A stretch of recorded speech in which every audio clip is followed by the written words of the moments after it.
At a glance, the iPhone 16 Pro Max doesn't look or feel much different from the preceded it, and perhaps that's not to be expected. The competitive game of smartphones is now one of inches. The question is, can the small or even invisible changes add up to something big? In the early going with the iPhone 16 Pro Max, I would say the answer is yes.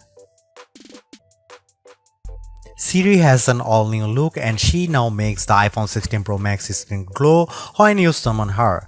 The effect is beautiful on the big screen phone. It was a loud room, so Siri only caught part of my request.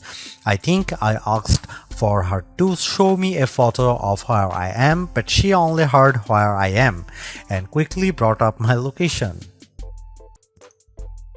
Is this the best iPhone Apple has ever made? Possibly, it will certainly claim a spot near the top of our best iPhone list and maybe even best smartphones.